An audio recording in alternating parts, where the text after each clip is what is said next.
So that's going to be the next unit for us. Chemistry के accordingly उसका आखिरी unit है हमारे लिए 3 यूनिट बचे उसमें से एक छोटा यूनिट है इसलिए पहले कर रहा हूँ ताकि एक्चुअली आज और नेक्स्ट क्लास में हो जाएगा 2 क्लास का यूनिट है बहुत ज़्यादा कुछ बड़ा नहीं ज़्यादा से ज़्यादा एक आध क्लास लगेगी मेटल्स एंड नॉन मेटल्स में कोई 4 से 5 क्लास लगेगी कार्बन में मुझे 7 से 8 क्लासेस लगेगी इसलिए उसको अपन बाद में करेंगे इसको अपन पहले तो वही पीरियोडिक क्लासिफिकेशन ऑफ एलिमेंट्स बड़ा इंटरेस्टिंग यूनिट है इसके बारे में थोड़ा सा जो बेस फाउंडेशन है वो आप लोग पिछले साल कर चुके हो and you had 2 units one was atoms and molecules and one was structure of atom मैंने दोनों के अंदर आपको एरा किस तरह से चेंज होता है किस तरीके से चीज़ों को डिस्कार्ड करके नई थियोरीज आती है वो समझाया था पिछले साल हम लोगों ने एक और यूनिट किया था which was is matter around the sphere which was the second unit for came पहला was matter in a surrounding तो उसका एक्सटेंशन था चलते एक तरीके से वो जिसके अंदर हम लोगों ने फिर mixtures and colloids and sol वगैरह उसके बारे में पढ़ा हुआ था एक डब्बा भी दिया हुआ था शायद से इसके बारे में मेरे साथ लोगों को दिया था डब्बा जिसके अंदर आपको सोल के एग्जांपल दिए थे एरोसोल के एग्जांपल हां जो मैंने किया था पिछले साल का तो भाई उसके अंदर एक आखिरी टॉपिक था आप लोगों का which was we were supposed to define a mixture on the basis of their elemental analysis और फिर उसका हम एलिमेंट और कंपाउंड के अंदर डिफरेंशिएट करते थे ये किया हुआ था जो मेरा पार्ट है जो मैंने एक्सप्लेन किया था बीच वाला पोर्शन मैंने एक्सप्लेन नहीं किया था क्योंकि वो मेरा पोर्शन नहीं था मैंने आपको आखिरी का और शुरू का एक्सप्लेन किया था बस थोड़ा सा सो नाउ इसी से पूरा का पूरा कॉन्सेप्ट डेवलप होने वाला है मैंने आप लोगों को 30 एलिमेंट याद करवाया हुए already I really hope by default याद होंगे फ्रॉम हाइड्रोजन टिल जिंक उन्हें चाहिए वैलेंसी निकालना आई एक्सपेक्ट आप सबको आता है मैं वापस नहीं पढ़ाऊंगा पिछले साल 2 बार पढ़ा है इनफैक्ट 2 से ज़्यादा बार ही पढ़ा है तो आई रियली एक्सपेक्ट कि आप लोगों को वैलेंसी निकालना आता है सबको आता है वैलेंसी आता है निकालना वैलेंसी ज़ॉम्बी फेसेस मत देना give me good faces yes और डिटेल में एक्सप्लेन किया आप लोगों को मैंने पिछले साल तो वैलेंसी निकालना आता है आई अज्यूम अब इसी का कुछ कॉन्सेप्ट हम लोग यूज करने वाले हैं पीरियोडिक क्लासिफिकेशन ऑफ एलिमेंट्स में भाई 3 वर्ड्स हैं यहाँ पे one is periodic one is classification and one is elements do not ask me what is of इसकी बात नहीं कर रहा तीनों वर्ड्स को सेपरेटली समझेंगे और फिर देखेंगे कि इसका कॉन्टेक्स्ट क्या बनता है पूरे यूनिट में what do you understand by periodic आपके हिसाब से इंग्लिश का वर्ड बड़ा सिंपल सा periodic arrange step by step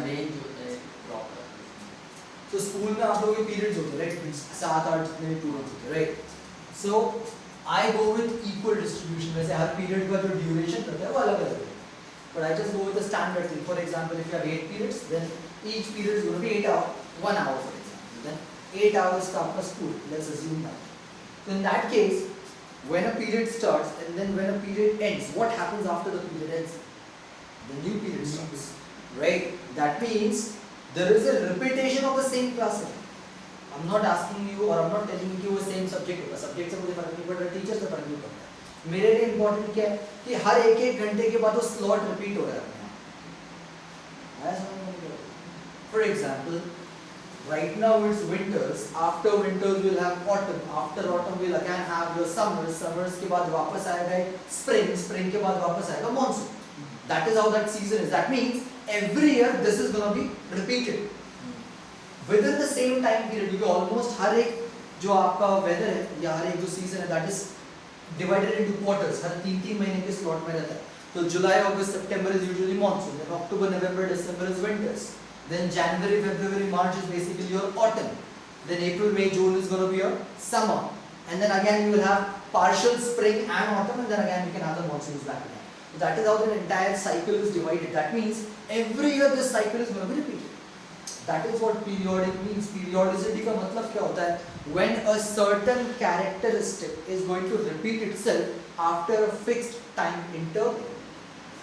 When a certain characteristic, when a certain property repeats itself after a fixed time interval. For example, what is the time rotation for Earth? 24 hours. That means after 24 hours या 24 घंटे मतलब एक चक्कर तो 24 घंटे के बाद कौन सा आएगा फिर दूसरा बट दूसरा चक्कर is going to be the same as the first चक्कर इसमें कोई डिफरेंस नहीं रहेगा That means after 24 hours, the same property is going to be repeated again. Revolution, 365 days for example. That means after every 365 days, the entire cycle will begin again. That's the logic of periodicity. What do you mean by classification? Bio में पढ़े रहे हो आप? Classify. Grouping.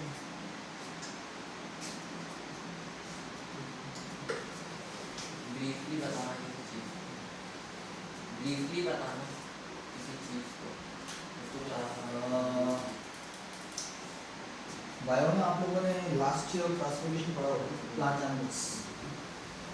उसमें classification का logic. अलग type का organism को अलग अलग ग्रुप में अलग ऑर्गेनिजम्स को अलग मतलब टेरेस्ट्रियल को मतलब अलग अलग ग्रुप्स में बांटा गया. So for example, if I say Thallophyta, Thallophyta is further divided into few things. Or not? Yes. Right. Thallophyta and then Bryophyta, for example. Everything is going to be further divided into or subclassified. Right. Subclassified. For example, if I say algae, now algae is further divided into few things. now हमारे course में जितना भी होगा मेरे को नहीं पता. But algae is also divided into subtypes. Fungi, for example, is also divided into subtypes. Bacteria are also divided into subtypes. Right. So in that case, what are we trying to do is that हम लोग हर चीज को separate कर रहे हैं एक specific property के according. भाई थैलोफाइटा का ये प्रॉपर्टी, उसको अलग तो प्रॉपर्टी डिफाइन कर दिया मैंने. सपोज लेट अस अज्यूम कि हाइपोथेटिकली बोल रहा हूँ green colour. Now if I से ग्रीन कलर मेरे बस दिमाग में आता है एल्गे फॉर एग्जांपल, तो मैंने एल्गे को ग्रीन में डाल दिया. राइट. अगर मैंने फॉर एग्जांपल अगर आपको बोल दिया कि 8 लेग स्पाइडर मेरे दिमाग में है, तो मैंने स्पाइडर को वहां डाल दिया for example. Right. So what I am trying to do is I am defining a property और उसके अकॉर्डिंगली मैं चीजों को अरेंज कर.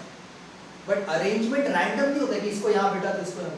It is absolutely as per a certain characteristic. It is absolutely as per a certain property.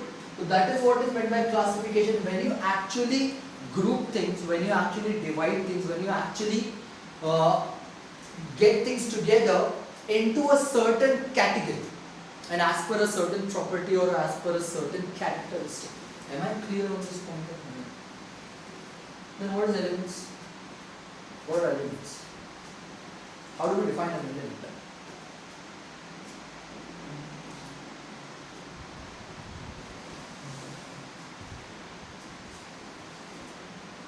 अगर ये नहीं पता है तो यूनिट पे मतलब नहीं निकलेगा फिर. क्या होता है भाई? कुछ याद नहीं लोगों को पिछले साल तो किस दम पे पीसीएम का सोच रहे मेरे भाई? वो हम मोर एटम हैं?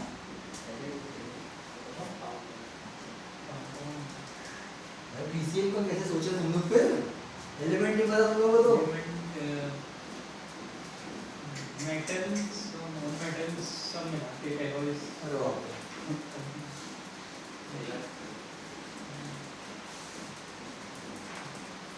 अभी भी मौका है स्टैंडर्ड वालों, चले जाओ बेसिक में. बेसिक छोड़ो, कुछ नहीं रखा जीवन में उसमें. Sir group of item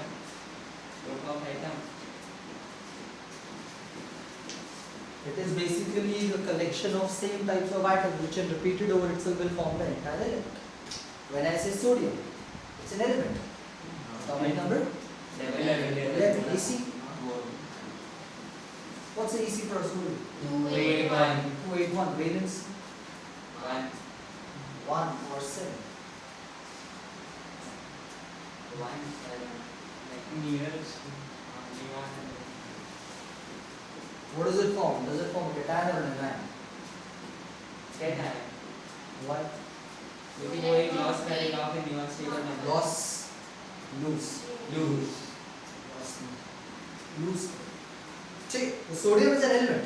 Then what is sodium made up of? Na atoms Sodium atoms. What would iron be made of? iron Iron atoms. Then iron atomic number? 26. 26. EC. 288 288 7 Add होगा. ऐसा नहीं. Randomly कुछ भी बोल दिया. 288. Sorry. 2888. 2888. That means iron is a noble gas. Noble gas. Octet complete. Octet. Iron is a noble gas. नहीं ये gas है. तो 2 8 8 तो बिल्कुल सही 26 हो तीनों का क्या समझ ऑक्टेट कंप्लीट इसका स्टेबल इनर्ट कंपाउंड होना चाहिए इनर्ट एलिमेंट होना चाहिए but iron though it's one of the most reactive elements that I one of them not the most moderately reactive तो फिर it's very reactive चलो ठीक करेंगे copper is gonna be made up of copper atoms atomic number क्या होगा 28.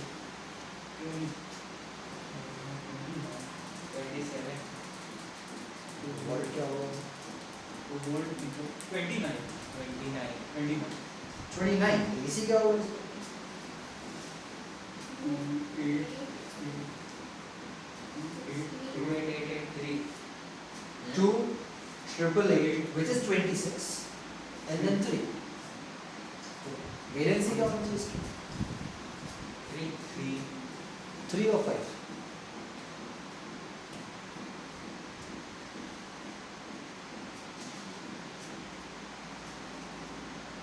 आप लोगों को एक पिछले साल टेबल बताया था मैंने याद करने के लिए वेलेंसीज का याद है हम लोगों को राइट हैंड साइड में नीचे एक लाल डब्बा दिया हुआ था अमोनियम का भी वेलेंसी दिया हुआ था सल्फेट का भी दिया था कार्बोनेट भी दिया था बाइकार्बोनेट भी दिया सबकी वेलेंसी मैंने आपको बोला था स्कूल एग्जाम में फॉर्मूला बनाने का होता तो रट लेना पड़ेगा आपको क्रिस क्रॉस करके सिखाया था एक्सचेंज करके किस तरह से बना पर अगर आप उस डब्बे में देखोगे तो कॉपर तो दो ही फॉर्म में एग्जिस्ट करता है Cu+ और Cu2 which is Q+ and Q नाम पता है तो मतलब या तो वैलेंसी +1 होगी या तो +2 होगी तो आएंगे इसकी वैलेंसी करनी इसके राशि में 3 electrons this is where this particular unit comes into picture कि भाई कई बार जो चीजें हमको आज तक पढ़ाई गई है और जैसे हम ये शुरू करते हैं एक एरा है एरा के अकॉर्डिंगली आपको पढ़ाया गया है जैसे जैसे एरा आगे बढ़ेगा वैसे वैसे टेक्नोलॉजिकल एडवांसमेंट होगा वैसे वैसे और अच्छे अच्छे इन्वेंशंस और डिस्कवरीज होंगी और चीजें पता पड़ेंगी और पुरानी चीजों को डिस्कार्ड करके एक नया थ्योरी एक नया मॉडल लाया जाए जैसे हम लोगों ने जब स्ट्रक्चर ऑफ एटम पिछले साल पढ़ा तो कितने मॉडल्स पढ़े थे एटम के कौन से पढ़े थे J.J. Thomson, Rutherford और Chadwick, James Chadwick. Oh, Niels नहीं, Bohr. Niels Bohr. Bohr's 3 model पढ़े थे अब जैसे अगर इन केस आप 10वीं पास करते हो अगर आप सच में पीसीएम लेते तो फिर केमिस्ट्री में आपको अगले साल सेकंड यूनिट मिलेगा structure of atoms same concept वापस तीनों मॉडल्स वापस आएंगे वहाँ पे फिर प्लैंक का मॉडल भी आएगा फिर उसके बाद श्रोडिंगर का मॉडल भी आएगा और एडवांसमेंट और पढ़ेंगे और अच्छे डिटेल में समझेंगे बहुत बड़ी दुनिया है 11th तो भाई periodic classification of elements that means हम एलिमेंट्स को एक सर्टेन प्रॉपर्टी के रिपीटेशन के अकॉर्डिंगली ग्रुप करते हैं पूरा यूनिट का हम एलिमेंट्स को एक सर्टेन प्रॉपर्टी के रिपीटेशन के अकॉर्डिंगली ग्रुप करने की कोशिश करेंगे और इस पूरी हमारी मंशा को इस पूरे हमारे इंटेंशन को यूनिट का नाम दे दिया गया which is periodic classification of elements that means any element that is going to be discovered today or in near future or 1000 years from now will fall into a certain category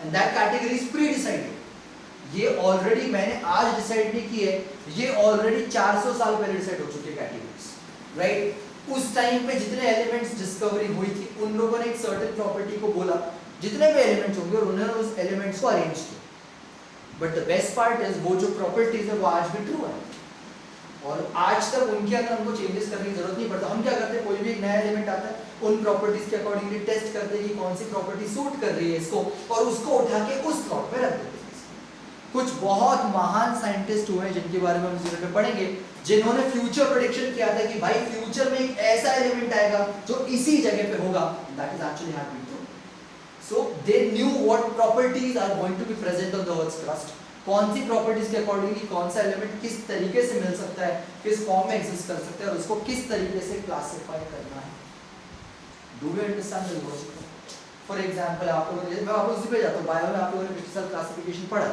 now if today on earth surface कोई scientist एक marine biologist for example समुद्र की गहराइयों में है and suddenly उसको एक नई फिश मिलती है जो आज तक किसी ने देखी नहीं है फॉर एग्जांपल देन वो क्या करेगा, वो उसकी प्रॉपर्टीज को सर्च करेगा और आपके ही उस क्लासिफिकेशन ट्री में कहीं ना कहीं पुट कर देगा उसको अपने मन से एक नया क्लासिफिकेशन बनाने की जरूरत नहीं पड़ेगी, क्योंकि जो विटेकर ने फॉर एग्जांपल जो 5 किंगडम क्लासिफिकेशन दिया हुआ है आप लोगों को, that is an extensive class, नाम से ही बोला ना मेरे भाई, राइट। विटेकर ने आपको 5 किंगडम क्लासिफिकेशन दिया था, तो 5 किंगडम बहुत वास्तविक क्लासिफाइड, मतलब उनके अकॉर्डिंगली विटेकर ने तभी सोच लिया था कि भाई दुनिया में जो भी चीज आएगी वो इन्हीं में कहीं ना कहीं फिट होने वाली है, इसके बियॉन्ड एलियन चीज कुछ नहीं आएगी जब तक कुछ एलियन चीज ना आ जाए। Am I making myself clear?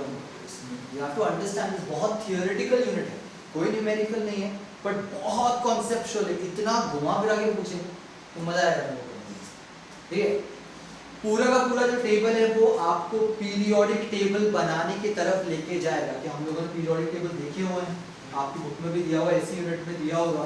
2 type के टेबल मिलेंगे आपको, एक पुराना टेबल है और एक नया टेबल है, राइट। हम धीरे धीरे उन टेबल्स की तरफ जाएंगे, ठीक है, बट अगर आप वो टेबल देखोगे हम प्रोड्यूसर्स दिया हुआ है, राइट, चेक आउट द, एक बड़ा सा टेबल दिया होगा आपको landscape form, no that's an old table, 86 that is an old table, एक लैंडस्केप फॉर्म में दिया होगा ना, तो ऐसे बड़ा सा टेबल दिया होगा, राइट। अब उसके अंदर अगर आप देखोगे आई गेस कुछ एनसीईआरटीज पुरानी हैं कुछ नहीं है, तो एलिमेंट्स मेरे को पता नहीं कितने, 118 एलिमेंट दिए हैं इसमें, कितने नहीं, लास्ट नंबर कितना, 118 दिया होगा ना। कुछ नई बुक्स होंगी तो उसमें 120 भी अपडेट हो चुका होगा शायद से। Currently we have 122 elements, but सबके नामकरण नहीं हुआ है, राइट। तो कोई भी एक एलिमेंट आता है तो उसकी प्रॉपर्टीज को टेस्ट करने के बाद जिस साइंटिस्ट ने उसकी खोज की यूजुअली उन्हीं के नाम पे रख दिया जाता है।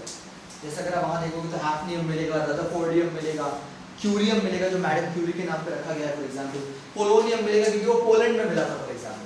तो कई बार कंट्री के नाम पे दिया जाता है, कई बार साइंटिस्ट के नाम पे दिया जाता है, पर वो नामकरण करने तक उसको कोई नाम नहीं दिया जाता, उसका एक टेक्निकल नाम होता है बेसिकली। टेक्निकल नाम हमारे कोर्स में नहीं है, बट फिर भी आपको बता दूंगा कि कैसे बनाते हैं हम उस चीज को, राइट। बट वो जो टेबल है वो 118 एलिमेंट तक है, बट जब शुरुआत हुई होगी इस खोज की कि भाई एलिमेंट नाम की कोई चीज होती भी है, उस टाइम पे 118 एलिमेंट तो पता भी नहीं होंगे। शुरुआत उन्होंने 10-12 एलिमेंट से की होगी, 10-12 एलिमेंट मिलकर चलो उसको क्लासिफाई कर दिया, फिर 50 एलिमेंट हो गए, फिर लगा नहीं यार ये प्रॉपर्टी सूट नहीं करेगी, प्रॉपर्टीज चेंज करी, फिर क्लासिफाई किया, फिर 60 एलिमेंट हो गए, नहीं अब और चेंज करो, 100 एलिमेंट हो गए, फिर और चेंज करो। तो दैट इज हाउ कि वो एरा के अकॉर्डिंगली फाइनल हमको वो टेबल मिलता है, जो आजकल हर बुक रेफरेंस बुक में मिल जाता है आपको। ये वाला टेबल कई लोग अपने घर में भी लगा देते हैं, बहुत अलग अलग कॉन्सेप्ट होते हैं, बट पीरियोडिक टेबल इस तरीके से बनता है, उसी के बारे में हमको इस पूरे यूनिट के अंदर पढ़ना है। प्राइमरीली हम लोग जो बात करेंगे वो 2 थ्योरीज की बात करेंगे, वैसे 3 थ्योरीज है बट एक थ्योरी हमारे कोर्स में नहीं, हम उसकी बात नहीं करेंगे। 2 साइंटिस्ट और 2 थ्योरीज है उनकी, जिनके अकॉर्डिंगली उन्होंने एलिमेंट्स को क्लासिफाई करने की कोशिश की। जो सबसे पहला क्लासिफिकेशन आता है वो आता है एक साइंटिस्ट का जिनका नाम था डॉबरीनर।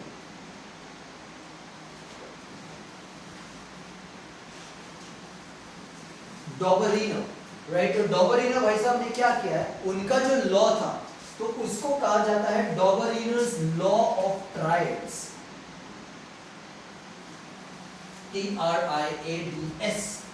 बड़ा इंटरेस्टिंग लॉ है इनका, बड़ा इंटरेस्टिंग कॉन्सेप्ट है इनका। ट्रायड्स क्या बता हम व्हाट तुमने मुझे डॉबरीनर क्या वो तो नाम है ना। थैंक यू, तो भरोसा नहीं है वो मुझे उसका मतलब क्या है। सो भाई डॉबरीनर भाई साहब के टाइम पे approximately if I am not wrong we had 51 elements. Dobereiner के टाइम पे कितने एलिमेंट्स हमको याद करने की जरूरत नहीं, बट 51 एलिमेंट्स ऑलरेडी थे, बट एक प्रॉपर क्लासिफिकेशन थे। एलिमेंट तो डिस्कवर हो चुके थे, बट उनको किस तरीके से रखा जाए, कैसे क्लासिफाई वो नहीं पता था। डॉबरीनर भाई साहब ने एक बड़ा इंटरेस्टिंग मूव लिया कि हाँ यार मैं एक चीज को क्लासिफाई करने की कोशिश करता, तो उन्होंने क्या किया, उन्होंने 3 एलिमेंट के बैचेस बनाए, which is known as a triad. So he made a batch of 3 elements, और फिर उन्होंने देखा कि क्या ऐसी कोई प्रॉपर्टी जो इन तीनों को क्लासिफाई कर पाए। ऐसे उन्होंने हर एलिमेंट में 3 के ग्रुप बना के देखे, और फाइनली उन्होंने 3 ट्रायड्स को अप्रूव किया। 3 ट्रायड्स मतलब कितने एलिमेंट्स? 9 एलिमेंट्स। एक ट्रायड में 3 एलिमेंट होते हैं, तो 3 ट्रायड मतलब 9 एलिमेंट। तो सबसे इंटरेस्टिंग बात है कि डॉबरीनर का लॉ सिर्फ 9 एलिमेंट्स पे ही काम करता है, उसके बियॉन्ड काम नहीं करता, बट वो 9 एलिमेंट पे भी हो गया। बड़ी बात थी। पहला जो ट्रायड बनता है बड़ा इंटरेस्टिंग बनता है हमारे पास, वो बनता है लिथियम, सोडियम और पोटेशियम का। That is one of the triad that we have. इसके अलावा जो हमारे पास एक ट्राइड आता है that is chlorine, bromine and iodine. और इसके अलावा जो आता है that is magnesium, sorry beryllium, magnesium and barium. दिया है आप लोगों को कि नहीं दिया? I am not pretty sure about that, क्योंकि डिपेंड करता है कि यार कहाँ है।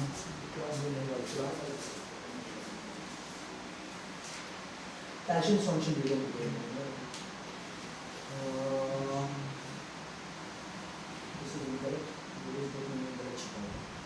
यहाँ पे तो बेरियम, मैग्नीशियम और कैल्शियम लिखा है। नाइट्रोजन फॉस्फोरस आर्सेन के फॉर्म में होता है। We don't go with this, ये एक्चुअली वो लीकेज हो रहा है। तो आप लोगों को कैल्शियम सॉल्यूशन बेरियम कर लो इसको काट दो, हाँ इसको काट दो। मैंने ये भी लिख लेना। तो भाई ये तीन ट्राइड्स है हमारे पास। पहला है लिथियम, सोडियम, पोटेशियम का, दूसरा है कैल्शियम, स्ट्रोंशियम और बेरियम का, और तीसरा है क्लोरीन, ब्रोमीन और आयोडीन का। इसमें से ये दोनों आपके बुक में मेंशन है। वैसे ये वाला उन लोगों ने कुछ बुक्स में होगा, कुछ बुक्स में नहीं होगा, नहीं किसी बुक में कोई बात इसको लिख लेना एक्स्ट्रा, पर इसको समझ लो। इसका लॉजिक सिर्फ तीन ट्राइड है मेरे पास, 9 एलिमेंट्स। अब मैंने बड़ा ध्यान से अरेंज किया इसको। याद रखेंगे अभी डॉबरिंगर के टाइम पे प्रोटॉन्स की डिस्कवरी नहीं हुई, और प्रोटॉन्स की डिस्कवरी नहीं हुई तो जो एंटायर कॉन्सेप्ट है वो एटॉमिक मास पे काम कर रहा है। एटॉमिक नंबर का कोई कॉन्सेप्ट नहीं आया है। You remember last chapter?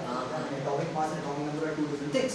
तो हम ये एटॉमिक मास की बात करेंगे। आपको पता होना चाहिए एटॉमिक मास हमेशा लेफ्ट टॉप पे लिखा रहता है, लेफ्ट बॉटम में एटॉमिक नंबर होता है, राइट? सो भाई ये होता है 6, ये होता है 40, इसका एटॉमिक नंबर इज 3, इसका एटॉमिक नंबर इज 90, राइट? अब इंटरेस्टिंगली उसने क्या किया, उसने देखा कि अच्छा अगर मैं इन दोनों के एटॉमिक मास को ऐड करके एवरेज कर दूं, व्हिच इज डिवाइडेड बाय 2, तो मतलब ऐसे कुछ करो, ये आ जाएगा। But that pretty interestingly is actually the atomic mass of sodium.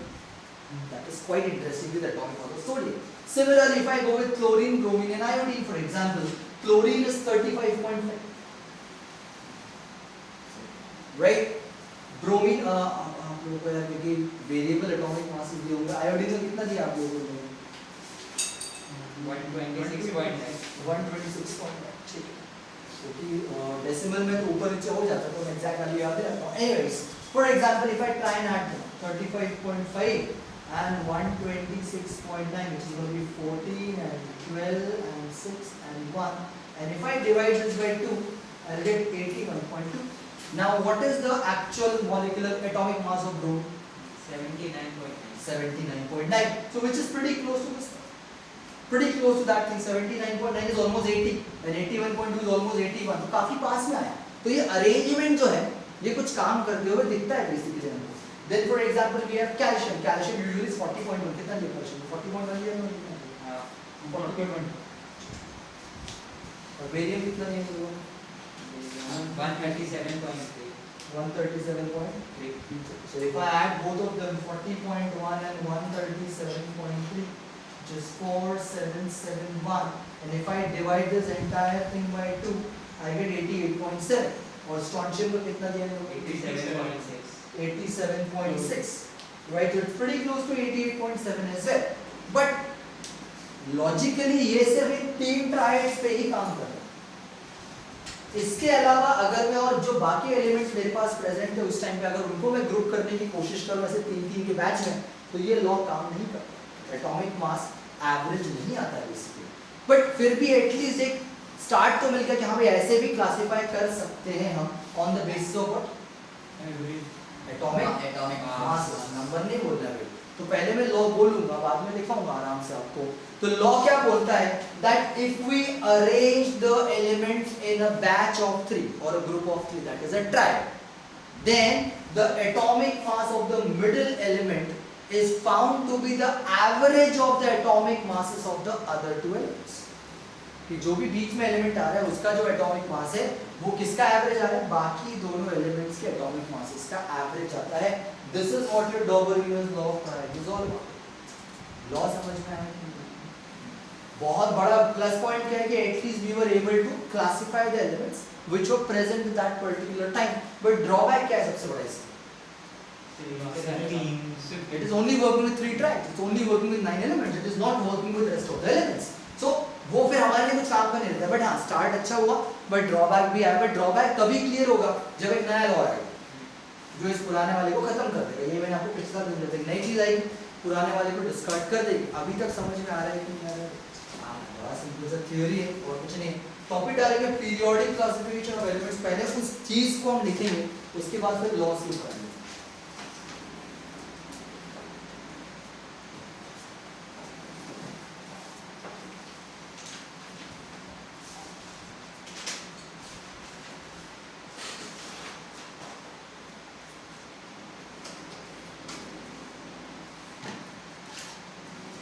Periodic classification of elements.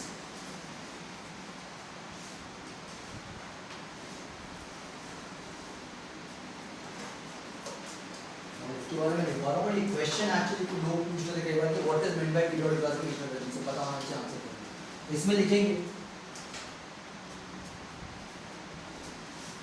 elements are arranged. Elements are arranged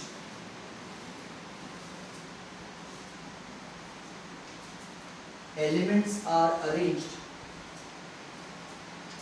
on the basis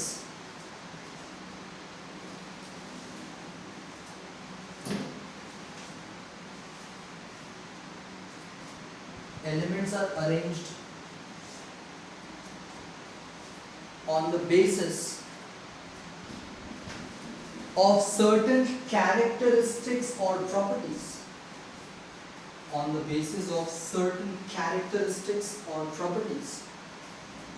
On the basis of certain characteristics or properties. On the basis of certain characteristics or properties which have periodic nature. Which have periodic nature.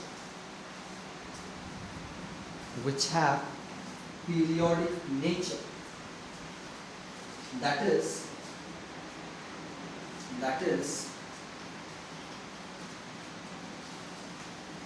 they repeat themselves. That is they repeat themselves after a fixed interval. That is they repeat themselves after a fixed interval.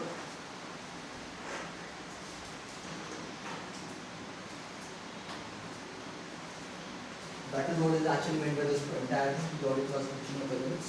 इसके अंदर पहला सब topic बनाएंगे Dobereiner's law of triads.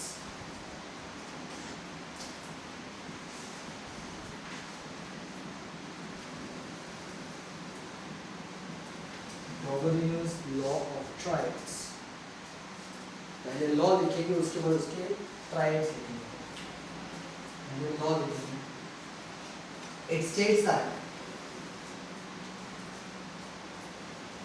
It states that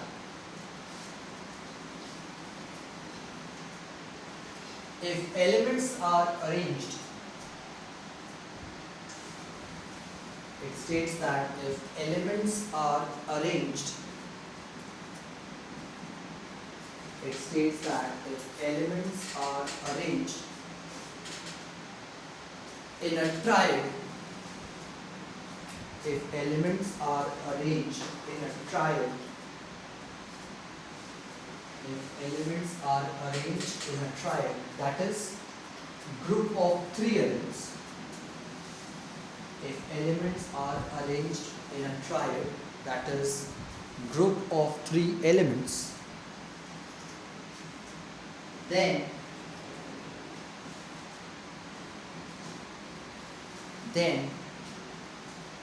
the atomic mass of the middle element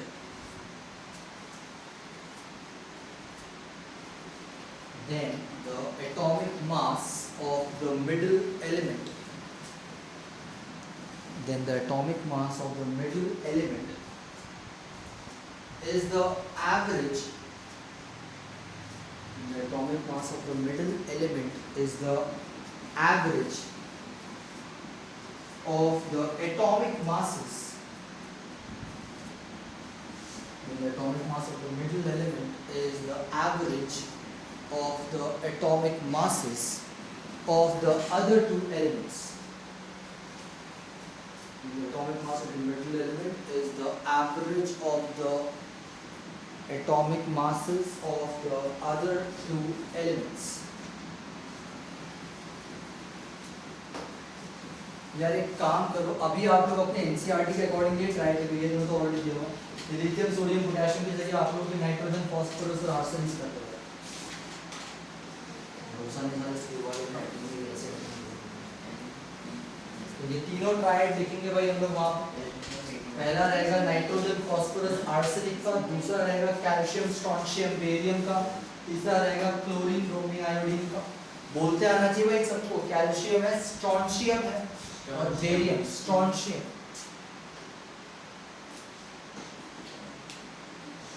barium, barium मत कर देना भाई इसको, बेरियम। इसके अलावा भी है नाइट्रोजन फास्फोरस एंड आर्सेनिक।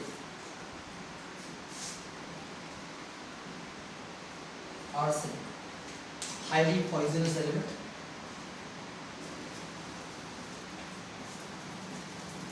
ये तीन ट्राइड लिख लेना, उनके एटॉमिक मासेस लिख लेना वहाँ पर। वैसे बुक में दिया हुआ बट आपको याद रखनी भाई, इनके अलावा कुछ नहीं, तो आपको इनके अलावा कुछ याद नहीं करना, ये तीन वैल्यूज को भी याद रख लेना।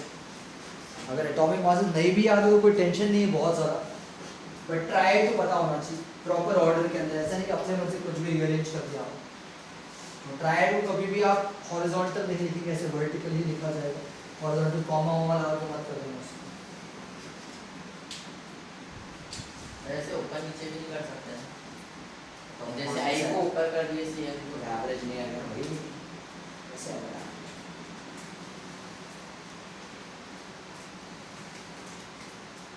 वही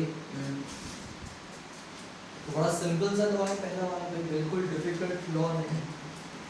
अब यार जैसे मैंने बोला, अच्छा इसका ये लिखने के बाद इसमें ही बनाओ लिमिटेशन, लिमिटेशन लिखो या ड्रॉबैक लिखो,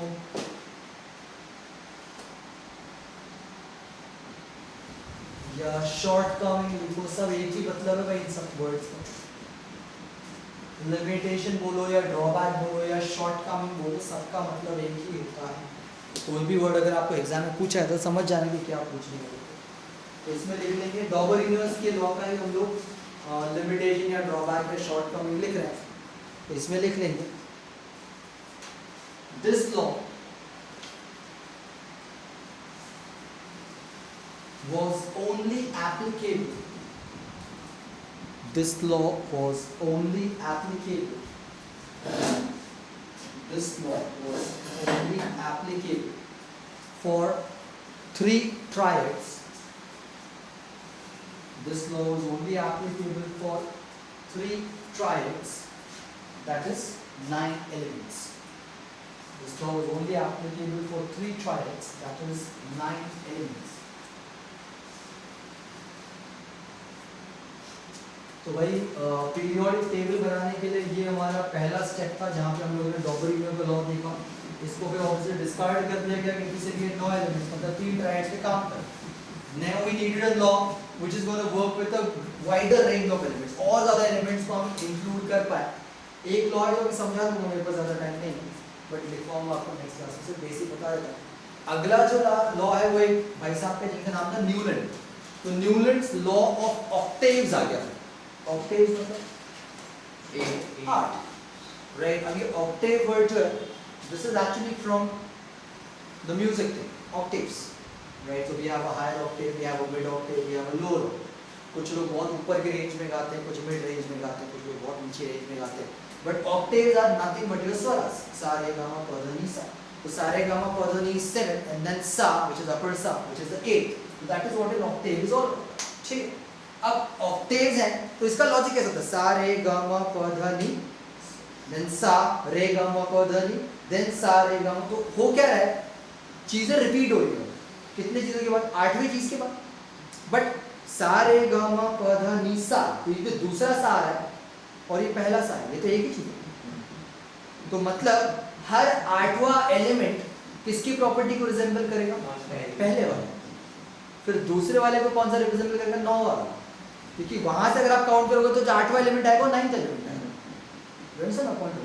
राइट? सो उन लोगों ने क्या सोचा कि यार अच्छा और एलिमेंट्स को देख के फिर ये निकला कि यार हर एक 8वें एलिमेंट अगर मैं इस तरीके से क्लासिफाई करूं तो हर 8वें एलिमेंट की प्रॉपर्टी फर्स्ट एलिमेंट को रिजेंबल करती है। मतलब एक तरीके से एक प्रॉपर्टी अपने आप को कितने एलिमेंट के बाद रिपीट करती है? 8 एलिमेंट्स के बाद। समझ में आ रहा है नहीं आ रहा? मैं क्या बोलना चाह रहा हूं? अगर मैं आपको एक मॉडर्न पीरियोडिक टेबल जो हमारे पास दिया हुआ है उससे समझाने की कोशिश करूं, इसको हम याद नहीं करते क्योंकि अभी मॉडर्न पीरियोडिक टेबल हमारे लिए नहीं आया है, हम धीरे धीरे आएंगे उसके ऊपर। So if I just make a very quick table for you here,